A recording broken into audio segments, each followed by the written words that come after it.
E meu entrevistado de hoje é um empresário conhecidíssimo em Joinville, filho de um sapateiro e se tornou uma personalidade notável da cidade, por tudo que fez e por tudo que está fazendo. Agora que podia estar curtindo o que conquistou, resolveu dar um tempo para a vida pública. Aliás, hoje eu tenho a honra de ter aqui comigo duas pessoas que podiam estar em casa contando as estrelas e estão aí morejando em benefício da cidade pela fé que tem nela. Boa noite, Ninfo. Muito boa noite, João Francisco, e todos os seus telespectadores que te prestigiam sempre, João Francisco. Ninfo, vamos começar pela beirada do prato, depois nós viemos para o miolo. Como é que você... Essa campanha eleitoral ela está estranhíssima. Primeiro, pela quantidade de candidatos à presidência da República, vamos começar pelo país, da esquerda. Porque se formos contar quem é do pensamento de esquerda, embora alguns disfarcem e digam que eu sou do centro-direita, é mentira. PSDB, PMDB, PT, PDT, e depois os puxadinhos, miudinhos, é tudo de esquerda, né? Na verdade, se postando mais à direita do espectro, nós temos o Álvaro Dias, temos o Amoedo e o Bolsonaro. Um discurso que se poderia dizer direitista, no caso do Bolsonaro eu não diria nem direitista, eu diria nacionalista e conservador. Porque se fosse de direita não tinha um pensamento tão estatizante como ele tem, né? Como é que você está vendo esse cenário indefinido, confuso, conflitivo, a ponto de um dos candidatos a ter sofrido atentado? Muito preocupado mesmo, porque quando o Brasil precisaria estar se reerguendo do atraso em que ele viveu, nós passamos por uma nova eleição onde, que nem urubus, as pessoas aparecem se oferecendo para soluções milagrosas, que não há nenhuma solução para o Brasil que não passe por desenvolvimento, por acabar com toda essa falácia que é o socialismo, que só traz despesas, custos, gastos e, consequentemente, roubalheiras, e com isso nós ficamos disputando um espaço muito pequeno com pessoas que têm conhecimento, que têm capacidade e que têm nacionalismo no seu coração. Isso é a grande necessidade. Só no mundo países se desenvolveram quando valorizaram o trabalho, a determinação e o capital, porque essas coisas não conseguem viver separadamente. O socialismo, em contrapartida, sempre falou mal do capital de todas as formas. Em consequência, o Brasil vive o lixo que nós estamos passando. Como diz a Margaret Thatcher, só são felizes enquanto o dinheiro dos outros não acaba, né? Porque... Só são felizes enquanto o dinheiro dos outros não acabar. Ou seja, que nem urubus consumiram o Brasil inteiro, levando à miséria essa população que eles diziam resgatar. Só fizeram botar o dinheiro no seu bolso, chama-se locupletar-se, enriquecer pela miséria e desgraça da nação brasileira. Eu penso que em algum momento o legislativo brasileiro e o judiciário brasileiro vai ter que se ater, porque diz, procuramos fazer com que as eleições sejam o mais justas possível. Mas não tem muita justiça nesse horário eleitoral que existe hoje, né? Porque nós temos aí o Amoedo com uma boa proposta, vários candidatos com outras propostas que nem são boas, alguns são até loucos, mas eles não têm tempo de fazer o seu discurso, não tem espaço, então desigualdade é.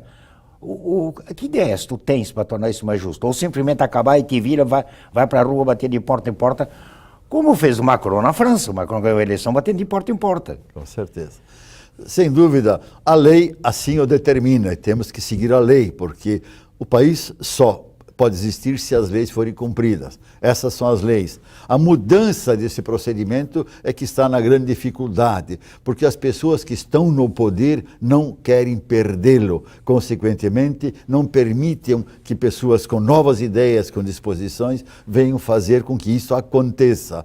Daí a grande dificuldade e a preocupação que nós temos tido, eu tenho externado isso, de que nós precisamos rever os nossos conceitos. Não adianta votar votar em pessoas conhecidas politicamente, mas péssimas administrativamente. Para dirigir um país é como dirigir a cozinha da nossa casa. Ou eu sei comprar, cozinhar, lavar e enxugar para eu poder bem viver e me alimentar, ou o lixo está implantado. É o que tem acontecido na Câmara Federal, que nada mais é do que uma cozinha, onde só se produz refúgio, lixo e assim por diante. E nós, brasileiros, é que temos que nos alimentar desse lixo que vem de Brasília. Portanto, mudanças precisam ser tomadas. E só você, eleitor, é que pode fazê-lo. Dá trabalho, claro que dá.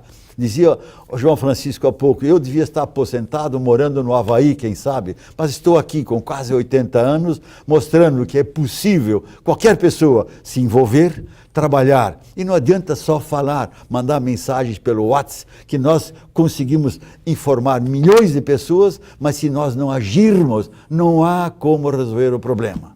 Eu sou filho de colono. Para tomar o leite da vaca, eu preciso tirá-lo na teta. Para poder pegar na teta, eu preciso alimentar a vaca primeiro. Isso. Ou isso acontece, ou eu vou morrer de fome. E o que o Brasil está morrendo de fome, nessa riqueza que nós vivemos. Eu vim da China de uma viagem do ano passado, ainda faz pouco tempo, e passei por alguns países asiáticos que era o lixo há menos de 25 anos atrás. E hoje estão esplendorosos, toda a população bem. Por quê? Porque o governo saiu de cena, porque o governo só traz custos e obrigações para o povo. O governo não serve para muita coisa. Vejam vocês, a Câmara de Vereadores de Joinville custa 45 milhões para a nossa população. E o que os vereadores trazem de benefício para a cidade?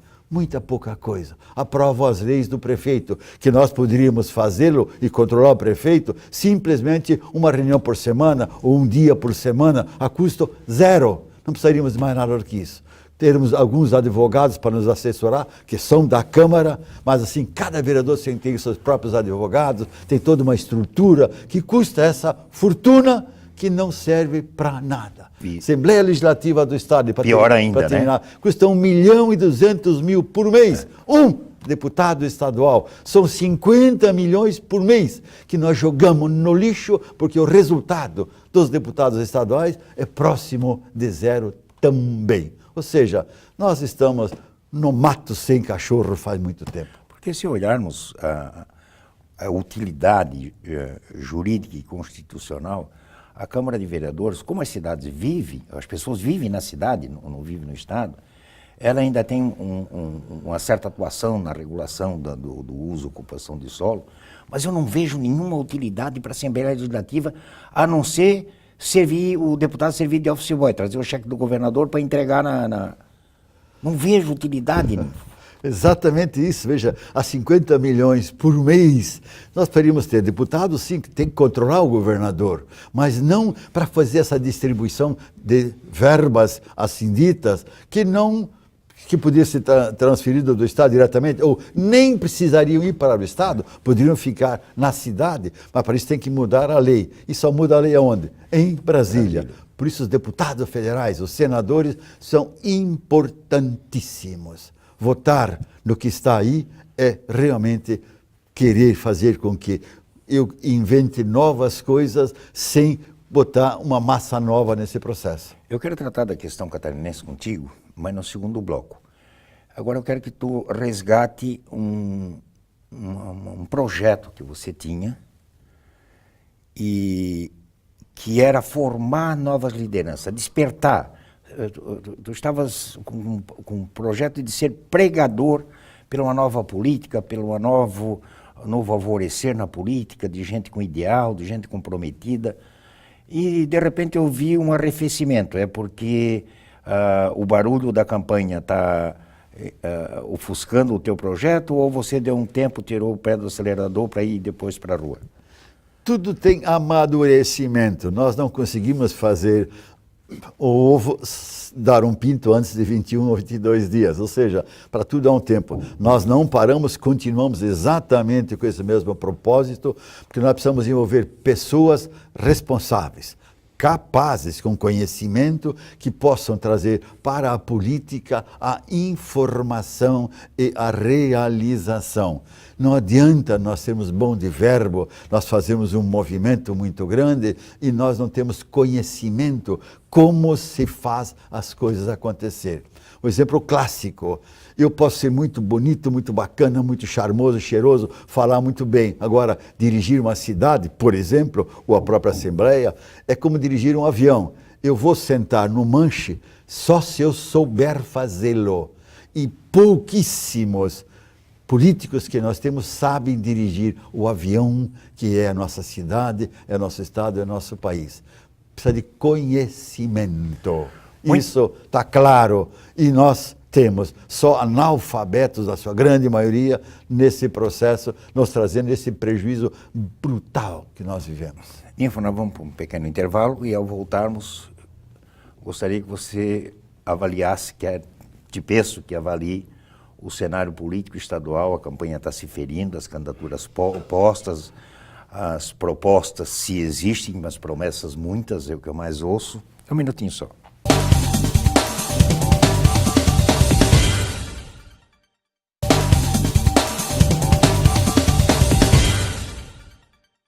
Estamos de volta à conversa aqui com o vereador e empresário Ninfo Koenig. No primeiro bloco tratamos do cenário nacional e do projeto de, eu diria, de catequese política que o Ninfo tem de formar novas lideranças, de formar novos conceitos e esses líderes imbuídos de novos valores e novos comprometimentos. Agora vamos ao cenário estadual, Ninfo. Estão aí as candidaturas postas, umas coligações até estranhas, né? Umas desistências misteriosas, o Espiridião desistindo, para mim foi uma surpresa, o cara líder nas pesquisas, todo mundo já estava mandando ele levar o terno para a tinturaria, ele resolve sair. Enfim, como é que você está olhando esse cenário, como estão se comportando os candidatos, especialmente das as três maiores coligações, PT, PMDB, MDB e PSD, e o que estão dizendo, te agrada? Sem dúvida, tudo o que o político diz nos agrada, porque ele fala aquilo que nós queremos ouvir. O grande drama é saber como fazer isto. Para tanto precisa, mais uma vez, dinheiro. 2, competência. Você resolve a metade das coisas com competência, não é dinheiro que faz as coisas. Eu sou e apoio o Gelson Mirizio porque faz parte da coligação do nosso partido. Até porque conheço o Gelson Mirizio de muito tempo.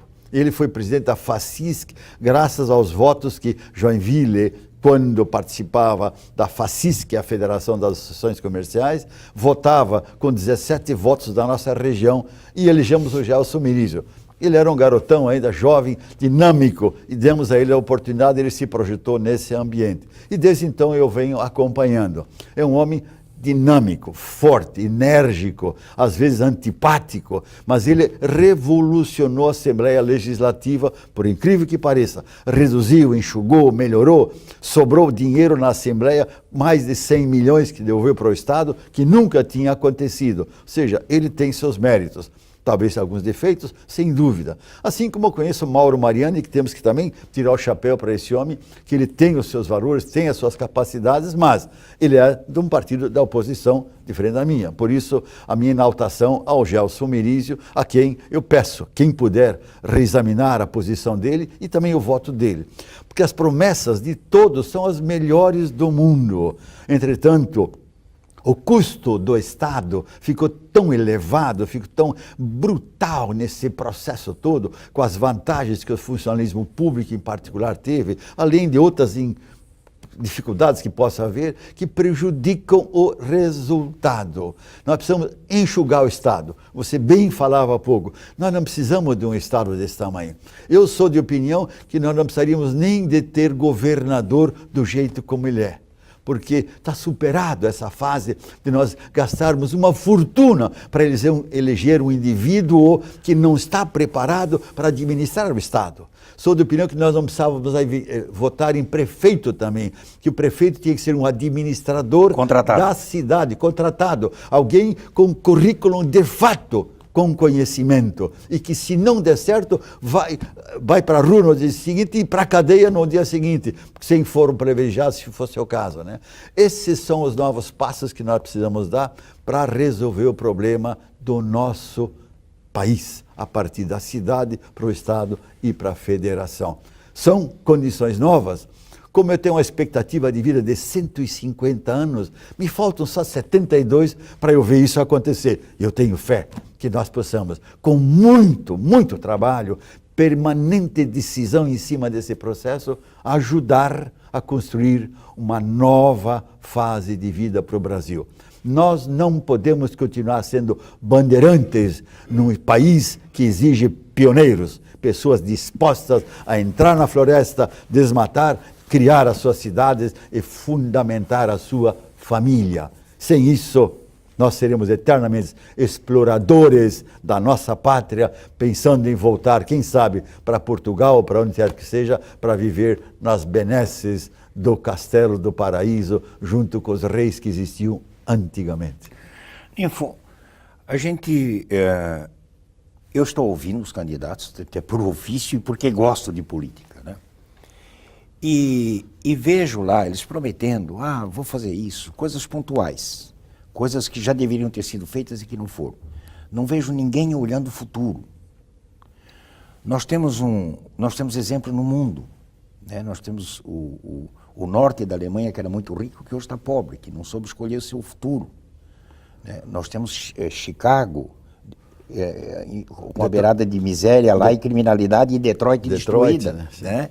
Que era a capital mundial do automobilismo. E temos gargalos interessantes em Santa Catarina. Nós temos uma economia fundada no setor metal mecânico e têxtil aqui na colonização alemã, o cerâmico no sul do estado e o agronegócio do oeste para trás. Tá certo, comida vão comer a vida inteira, mas as outras tecnologias são ou superadas pela tecnologia, as outras indústrias, ou superadas por novos materiais a serem empregados a produzir aqueles artefatos com mais qualidade e mais barato. O que nós temos que pensar? Todo mundo está falando que a indústria automobilística não dura mais 10 anos, então para Joinville isso vai ser uma tragédia, sim, por exemplo. Para o mundo? Né? Para o mundo inteiro e para Joinville aqui em Santa Catarina em particular. O que o governador tem que pensar? Que tipo de animador, que tipo de condutor, que tipo de prospector de futuro para o Estado ele tem que ser? João Francisco, você tem toda a razão. Aí que está o grande drama. Eu tenho comentado isso na Câmara de Vereadores, que se chama hoje Indústria 4.0, onde a tecnologia, a inteligência artificial está presente em todos os momentos. Ninguém fala nisso porque não entende, não sabe o que isso significa, não sabe o que isso pode acontecer já no dia seguinte. Como eu não conheço, eu sou ignorante, eu não me preocupo com isso. Mas o drama que nós vamos viver num muito próximo prazo é gigantesco.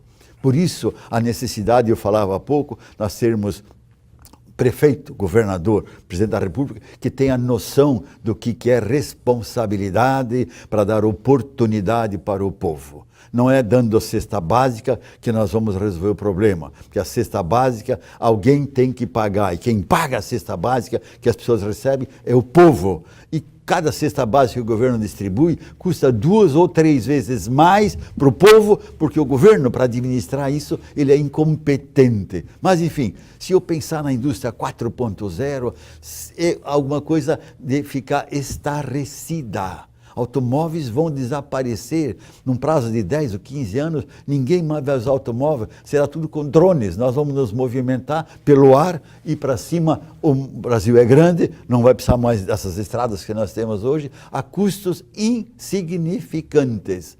Como conviver com isso? Arrumar emprego aonde? Ou seja, nós vamos ter que inventar novas formas de sobreviver. E aí nós não temos recurso para duplicar a 280 o nosso distrito industrial aqui, que é uma vergonha. 20, 30, 40 anos se passaram e não tem dinheiro para fazer 5, 6 quilômetros de asfalto duplo. Ou seja, a incapacidade associada à incompetência e falta de responsabilidade tem matado o nosso país do tamanho que ele é. Por isso, essa tua preocupação é minha. Eu que conheço e estudo esse assunto todo, o tempo todo, desde 1965, quando entrei na Tigre, me especializando em tecnologias, e faz tempo isso. Eu fico apavorado. Eu domino esse assunto com certa facilidade, mas pergunte para os nossos candidatos quem é que conhece dessa tecnologia, quem é que sabe como nós vamos resolver esse problema desses milhões de habitantes que estão nesse nosso país. Política não devia ser, como é uma tradição na universidade americana, o cara entra lá, se especializa, vira doutor, escreve livro, mas daqui a pouco o reitor diz, vai para a iniciativa privada porque tu precisa botar isso na prática para depois voltar com experiência. E o cara é obrigado a sair da universidade, ir para a rua, trabalhar, aprender como é que se faz, como é que se vive, para depois voltar e dizer, não, eu estou aqui ensinando porque eu sei como fazer lá fora. Político não devia ser reciclado de vez em quando assim? Com certeza. E você matou a charada. Uma das preocupações nossas, as nossas universidades, elas fazem os professores fazerem pós-graduação, doutorado, pós-doutorado, escrevem teses lindas e maravilhosas e nós botamos ela na prateleira. Escrevemos um livro, imprimimos o livro e deixamos na prateleira. Não se coloca em prática. Gasta-se uma fortuna gigantesca nesse ambiente da academia e o uso para a iniciativa privada é próxima de zero. Por isso que os americanos ficaram tão ricos e nós tão pobres, porque nós não sabemos usar as coisas. Político tinha que saber se reciclar. A maioria dos políticos, preste atenção, se você mandar perguntar para ele quanto é 3 mais 4, ele vai dizer que é 7. Se você perguntar quanto é 4 mais 3, a metade não vai responder. Como fazer um país ser conduzido por pessoas que não somam 4 mais 3. Nifo, você está pessimista com os políticos, eu pensei que era só eu. Você tem 30 segundos para se despedir, pedir voto, tu não vai porque tu não é candidato. O único pedido que eu faço, vamos repensar a nossa vida. Dá para consertar. Eu jamais fui pessimista, sou com a atual situação. Isso nos dá uma grande oportunidade de rever os conceitos e os princípios e fazer com que nós realmente mereçamos o país maravilhoso que Deus nos deu. Um grande abraço a vocês todos, um beijo no coração.